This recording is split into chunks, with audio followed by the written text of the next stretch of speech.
5 pièges à éviter si tu veux avoir une rentabilité de plus de 50% dans la promotion immobilière en Afrique. Dans cette vidéo, je vais te dire ce que personne ne te dit sur les réalités du business de la promotion immobilière. Oui, c'est un business qui peut être très rentable. Mais si tu ne fais pas gaffe, cette rentabilité-là, tu ne la verras que sur du papier ou dans un fichier Excel. Elle ne sera jamais dans ton compte en banque, à moins que tu n'évites les 5 pièges dont je vais te parler maintenant. Et c'est gratuit. Let's go!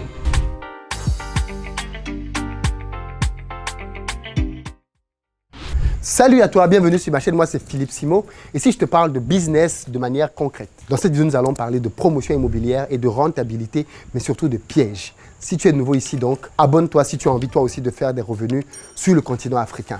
D'ailleurs, je t'invite à venir à Back to Africa, l'événement que j'organise au Palais des Congrès les 28 et 29 septembre de cette année, afin de te partager les business que tu peux lancer en Afrique sans être obligé d'y vivre. Je sais que tout le monde dans la diaspora veut faire des choses en Afrique, mais tout le monde n'est pas prêt à rentrer tout de suite. Les amis, les opportunités, c'est maintenant qu'on les saisit. Ce n'est pas dans 5 ans ou dans 10 ans. Même si tu n'es pas prêt à rentrer en Afrique, tu dois déjà avoir un pied sur le continent africain.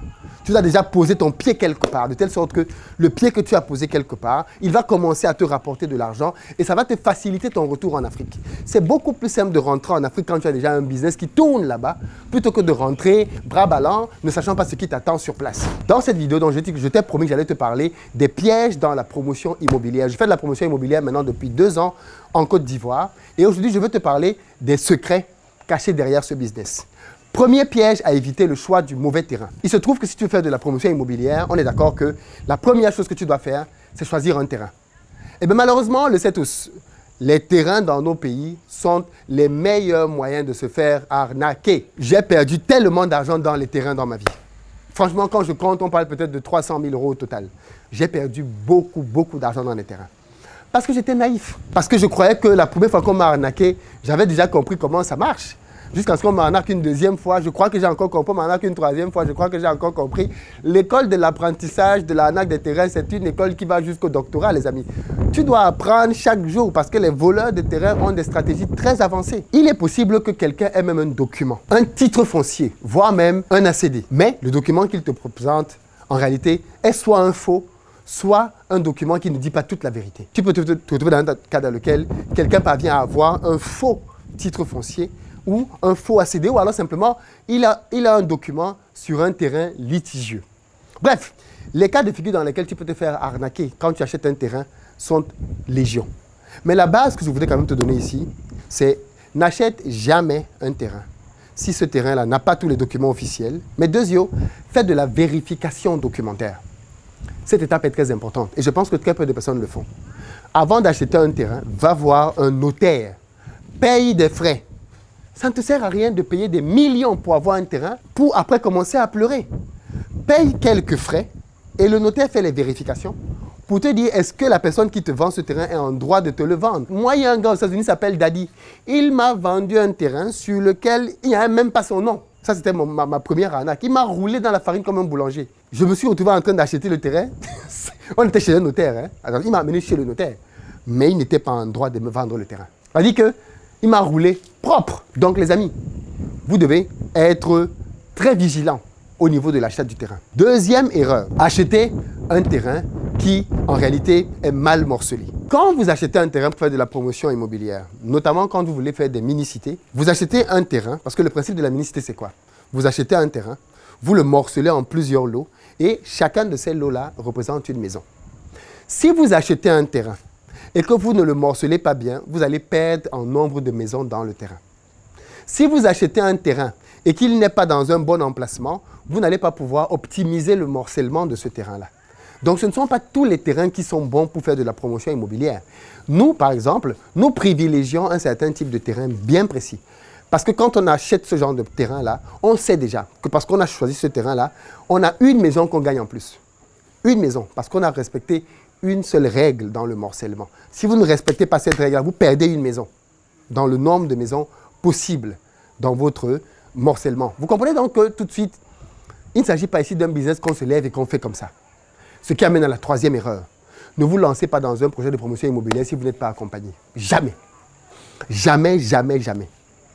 Vous devez toujours vous lancer avec quelqu'un qui l'a déjà fait, qui a des projets et qui peut vous accompagner. Même moi, quand je suis venu me lancer en Côte d'Ivoire, je me suis fait aider. J'ai déjà présenté ici à plusieurs reprises René Kessé, qui est un de mes étudiants, mais qui est dans la promotion immobilière depuis bien avant moi, avec ses amis d'ailleurs qui sont ici en Côte d'Ivoire. Ils font les, comment j'appelle ça, les résidences Synergie. Ils ont voulu que je fasse une dédicace, donc la dédicace est faite, les gars. Mais en fait, si tu ne te fais pas accompagner, tu vas te casser la gueule. Il n'y a pas 36 solutions, il n'y a pas de je connais. Non, non, non, non. Tu dois te faire accompagner. Je me suis fait accompagner sur plusieurs cités pour apprendre. Et à chaque fois que j'ai besoin de connaissances, je n'hésite pas à l'appeler. Chef, voilà ça, qu'est-ce que je fais? Il a de l'expérience, il le fait depuis bien plus longtemps que moi, il a beaucoup plus de cités, donc forcément, il a une expérience à valoir. D'ailleurs, il sera à Back to Africa cette année parce qu'il est formateur dans notre programme dans lequel on accompagne les gens qui veulent lancer des projets en Afrique et il sera à Back to Africa.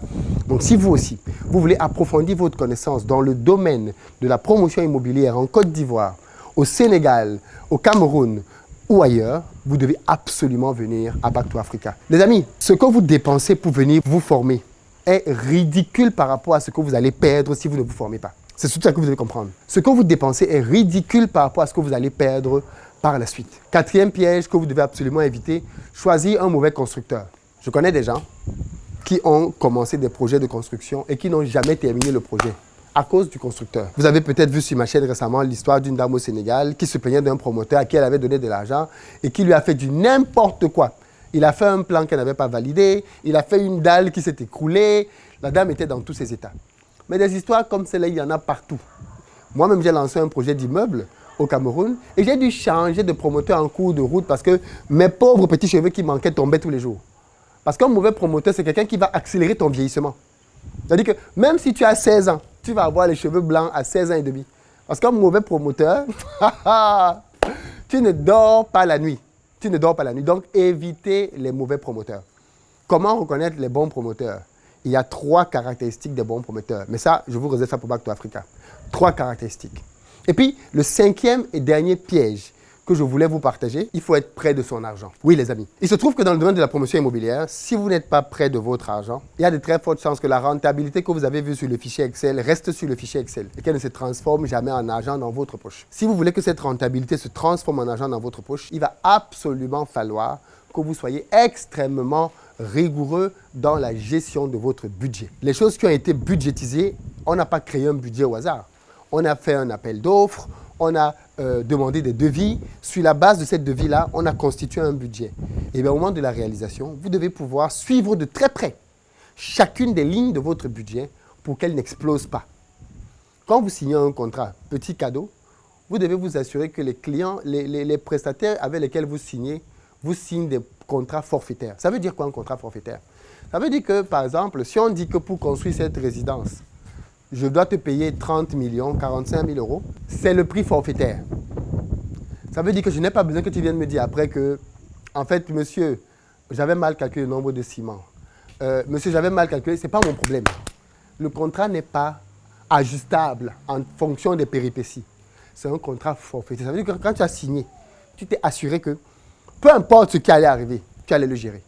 Et c'est ce genre de contrat que vous devez signer quand vous faites un programme comme celui-ci. Des contrats forfaitaires dans lesquels le client s'engage, enfin le prestataire s'engage en disant que peu importe ce qui va arriver, il va tenir avec le budget que vous avez alloué. Et bien évidemment, ça c'est un bonus, mais on ne donne pas tout l'argent à un prestataire. Hein. Un contrat de prestation doit être échelonné dans les paiements, avec des jalons. Et le maximum que vous payez quand vous démarrez, c'est 20%. C'est le maximum. D'autant plus quand c'est votre premier projet. S'il disparaît, vous faites comment? Et encore, quand on parle de 20%, ce n'est pas que vous lui donnez 20%, hein, pas du tout. Il y a le matériel, bref, il y a plein de choses que vous devez vérifier au départ. Je vous donne ces petites techniques pour vous faire comprendre que oui, il y a de la rentabilité, oui, il y a de l'argent à se faire, mais il y a beaucoup de pièges. Et chaque piège peut être fatal. Rendez-vous à Back to Africa, les amis, pour que la promotion immobilière n'ait plus aucun secret pour vous. Bon, avant de partir, je vous lâche un dernier bonus pour ceux qui sont arrivés jusqu'ici. C'est bien de construire, c'est mieux de vendre. On est d'accord? Parce que si tu fais tout ça et tu ne vends pas, c'est compliqué. Et il se trouve qu'on peut avoir réussi tout ça et arriver à la fin, on a du mal à vendre les maisons. Alors qu'on est dans un continent dans lequel les gens cherchent des maisons tous les jours. Développer une véritable stratégie de vente est hyper important. Et avec le retour qu'on a maintenant, c'est qu'en Afrique, il y a 2 choses qui marchent dans la vente. 2. Et croyez-moi, ce n'est pas la pub Facebook ou encore le partage dans les groupes WhatsApp. l'Afrique a ses réalités, les amis. Et si vous voulez réussir ici, vous devez les connaître. Rendez-vous à Back to Africa. Ciao.